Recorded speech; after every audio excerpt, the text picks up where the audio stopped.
Okay बेटा, हम लोग पहुंचे एक नए टॉपिक पे, अकाउंट्स में। अब यहाँ से लेकर छोटे छोटे रूल्स हैं, सुनते जाना। ये बहुत छोटे टॉपिक्स हैं।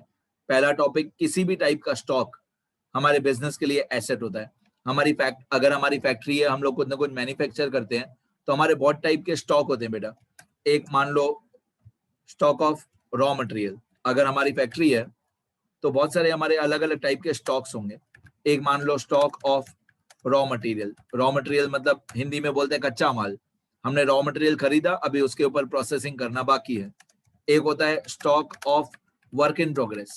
Stock of work in progress, अब वर्क इन प्रोग्रेस भी बोलते हैं इसको, या सेमी फिनिश्ड गुड्स भी बोलते हैं। Stock of semi finished goods एक ही बात है, वर्क इन प्रोग्रेस या सेमी फिनिश्ड गुड्स। इसके बाद मान लो स्टॉक ऑफ फिनिश्ड गुड्स। तो ये हमारी फैक्ट्री में जो भी गुड्स होते हैं उनकी प्रोसेसिंग में 3 लेवल होती हैं। पहले रॉ मटेरियल फैक्ट्री में हम इनपुट करते हैं, फिर प्रोसेसिंग होती है उसके ऊपर, जिसको हम लोग बोलते हैं वर्क इन प्रोग्रेस। फिर जब वो पूरा प्रोडक्ट बन के तैयार हो जाता है तो हम उसको बोलते हैं फिनिश्ड गुड्स। अब जरूरी नहीं है कि हर बिजनेसमैन की फैक्ट्री होती है। कोई लोग फिनिश गुड्स ही खरीदते हैं और फिनिश गुड्स ही बेचते हैं। तो बिजनेस बेसिकली या ट्रेडिंग हो सकता है या मैन्युफैक्चरिंग हो सकता है। जो लोग ट्रेडिंग करते हैं, टाइप्स ऑफ बिजनेस, वैसे तो हजारों अलग अलग टाइप्स के बिजनेस होते हैं, लेकिन अगर हम प्रोडक्ट्स के बारे में समझें तो या तो आपका ट्रेडिंग बिजनेस हो सकता है, आप कुछ ना कुछ खरीदते और बेचते हो। ट्रेडिंग मतलब फिनिश गुड्स ही खरीदे, फिनिश गुड्स ही बेच दिए। और एक होता है मैन्युफैक्चरिंग। मैन्युफैक्चरिंग मतलब आपने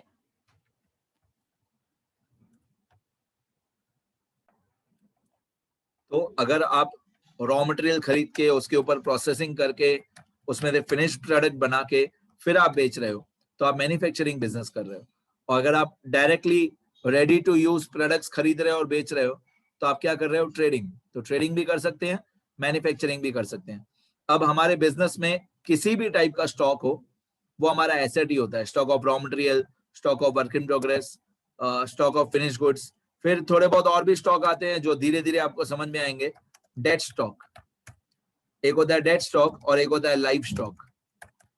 एक डेट स्टॉक होता है और एक लाइव स्टॉक होता है। डेट स्टॉक मतलब क्या? डेट स्टॉक मतलब हमारे बिजनेस के सारे स्पेयर पार्ट्स, मैकेनिकल टूल्स, जो भी हमारे फैक्ट्री के लॉक एंड की वगैरह होते हैं, उनको हम डेट स्टॉक बोलते हैं। स्पेयर पार्ट्स या weighing machine, spare parts, weighing machine, ये सारे जो एसेट्स होते हैं इनको हम लोग डेट स्टॉक बोलते हैं। अच्छा, लाइव स्टॉक क्या होता है? जिन लोगों का एनिमल हस्बेंड्री या यू कैन से किसी का हॉर्सेस का बिजनेस होता है, किसी का चिकन का बिजनेस होता है, किसी का पेट्स का, डॉग्स का बिजनेस होता है। तो लाइव स्टॉक मतलब क्या? जब आप कोई ना कोई एनिमल्स को खरीदते और बेचते हो, पेट्स यू कैन से, ठीक है। तो अगर आपका बिजनेस ही ऐसा है कि आप पेट्स खरीदते और बेचते हो, तो उसको आप लोग लाइव स्टॉक बोलोगे।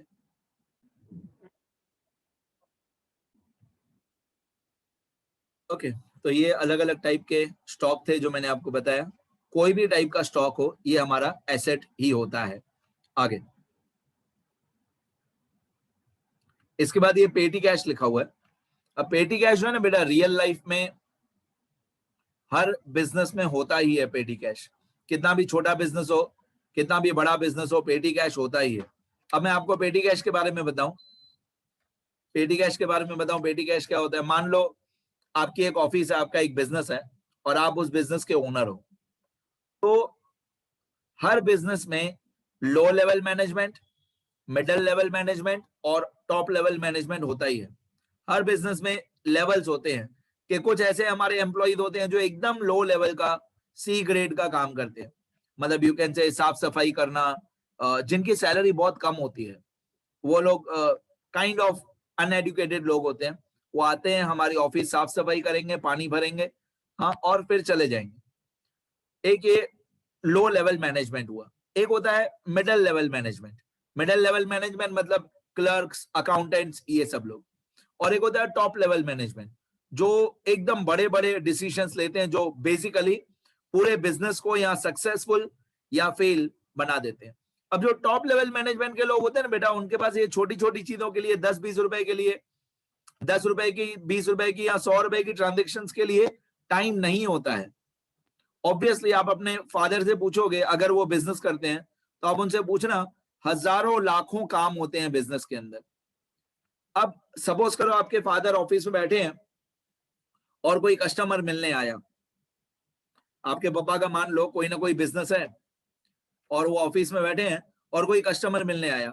अब उस कस्टमर को हमको कोल्ड ड्रिंक या टी या कॉफी कुछ ऑफर करना है, तो आपके पापा थोड़ी अपनी चेयर से उठ के जाएंगे और कोल्ड ड्रिंक और टी और कॉफी लेके आएंगे, तब तक तो कस्टमर ही चला जाएगा।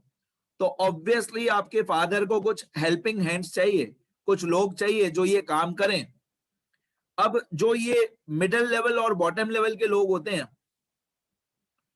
उनके लिए क्या करेंगे आपके पापा, हर महीने के शुरुआत में, फॉर एग्जाम्पल हर महीने के शुरुआत में उनको 5,000 रुपए दे देंगे। बोलेंगे भाई ये 5,000 रुपए रख, कभी भी कोई भी कस्टमर आए तो उनके लिए चाय, नाश्ता, कोल्ड ड्रिंक वगैरह जो मैं बोलूं वो लेके आना, और इस 5,000 रुपए में से माइनस करते जाना, और एक छोटी डायरी रख दे तेरे पॉकेट में, उस डायरी में लिखते जाना कि भाई मैंने 5,000 रुपए में से 100 रुपए का वो पेपर खरीदा, या स्टेपलर पिन खरीदी, या स्टेपलर खरीदा, पेन खरीदी, फाइल खरीदी, या कोई कस्टमर आया था उसके लिए कोल्ड ड्रिंक वगैरह लिया, तो वो 1,000 रुपए, 2,000 रुपए, 5,000 रुपए अलग से आपके फादर जो है वो अपने पेटी कैशियर को अलग से दे देंगे। भाई छोटे मोटे खर्चे तो ही संभालना, मैं ये 10-10, 20-20 रुपए देखने जाऊंगा तो मैं बिजनेस कब करूंगा। तो ऑब्वियसली ऐसा करना पड़ता है। कोई भी अगर आपको बिजनेस को बड़ी लेवल पे लेके जाना है तो आपको छोटे छोटे काम छोड़ने पड़ेंगे। ये 10-10 रुपए बचाना, मैं मेरे सारे स्टूडेंट्स को हमेशा यही बोलते रहता हूँ, 10-10, 20-20 रुपए बचाओगे ना बेटा, तो लाखों और करोड़ों तक कभी नहीं पहुंच पाओगे। जो लोग 10-10 रुपए बचाते हैं वो लाखों करोड़ों की कभी सोच ही नहीं पाते, उनकी मेंटेलिटी बड़ी नहीं होती है। वो बस वो 10-10 रुपए बचाते रहते हैं कि यहां से भी 10 बचाऊं, यहां से भी 100 रुपए बचाऊं। नहीं, वो नहीं बचाना है। वो 10, 20, 50, 100 बचाने जाओगे तो लाखों करोड़ों का नुकसान हो जाएगा, राइट। तो मैं ऐसा नहीं सोचता हूँ, हर किसी की अलग अलग सोच है, हर कोई इंसान अलग अलग है। मैं बता रहा हूँ कि मैं क्या सोचता हूँ। मैं सिर्फ बड़े डिसीजंस लेता हूँ, और जो भी लो लेवल, लो अमाउंट के डिसीजंस होते हैं वो मैं मेरे स्टाफ के ऊपर छोड़ देता हूँ कि भाई जैसे आप लोगों को अच्छा लगे आप लोग करो। और मेरे जो स्टाफ के मेंबर्स हैं बहुत ऑनेस्ट और बहुत हार्डवर्किंग है, और मैं उनके ऊपर 100% ट्रस्ट करता हूँ, और वो लोग मेरा काम करते हैं। ओके, तो नॉर्मली वी अपॉइंट अ पेटी कैशियर इन आवर बिजनेस। हमारे बिजनेस में एक पेटी कैशियर होता है। This person looks after all the small expenses and small payments. Normally at the beginning of every month, we pay a fixed amount. For example, 2,000 rupees to petty cashier, and he prepares a petty cash book in which he records all the details of payment made by him. Petty cash is an asset. Petty cash is an asset. तो इसका type क्या हुआ? Type of account asset. ये हमारा जैसे cash balance asset होता है, वैसे पेटी कैश बैलेंस भी हमारे लिए एसेट होता है। ये 2,000 रुपए हमारे लिए एसेट है जब तक वो 2,000 रुपए खत्म नहीं हो जाते। तो हमारा जो पेटी कैशियर है वो छोटी छोटी पेमेंट्स वो संभालता है, और you have to trust him. अब वो 2,000 रुपए में से थोड़ी अपना बंगला बना लेगा, आपको उसके ऊपर ट्रस्ट करना पड़ेगा, ठीक है। और 2,000 रुपए में आपका भी कुछ जाएगा नहीं। अगर आपको लाखों करोड़ों का बिजनेस करना है तो 2,000 इज नथिंग। आगे फिर ये आउटस्टैंडिंग के अलग अलग सिनोनिम्स लिखे हुए हैं। Outstanding, due, arrears, accrued, still to be paid, still to be received. ये एकदम नया टॉपिक है, इसका ऊपर पेटी कैश से कोई लेना देना नहीं है। ये आउटस्टैंडिंग शब्द के अलग अलग सिनोनिम्स हैं। कभी आउटस्टैंडिंग लिखा होगा, कभी ड्यू लिखा होगा, कभी एरियर्स, कभी अक्रूड, कभी स्टिल टू बी पेड, कभी स्टिल टू बी रिसीव्ड। ये सब एक ही बात है। फिर एक आता है दूसरा वर्ड, प्रीपेड। अच्छा, पहला शब्द पता चला आउटस्टैंडिंग। आउटस्टैंडिंग को हिंदी या गुजराती में बोलते हैं बाकी। बाकी मतलब क्या? या पैसा लेना बाकी या पैसा देना बाकी। ओके, अब प्रीपेड या पेड इन एडवांस, तो आने वाले साल का कोई एक्सपेंस हमने इसी साल में पे कर दिया, उसको प्रीपेड बोलते हैं। और प्री रिसीव्ड मतलब रिसीव्ड इन एडवांस, तो आने वाले साल का कोई इनकम हमको इसी साल में मिल गया, तो उसको प्री रिसीव्ड बोलते हैं। ठीक है, तो इतना पहले लिखेंगे सब बच्चे। मैं हर लेक्चर में यही बोलता हूं, लिखना जरूरी है, लिखो अच्छी तरह। यही सब छोटे छोटे टॉपिक्स आगे चल के लॉन्ग सम्स में हमको काम आएंगे, तब आपको इन सारे टर्म्स की मीनिंग पता होनी चाहिए। तो लिखा हुआ होगा तो इजीली रिवाइज होगा। ठीक है, कितना लिखो।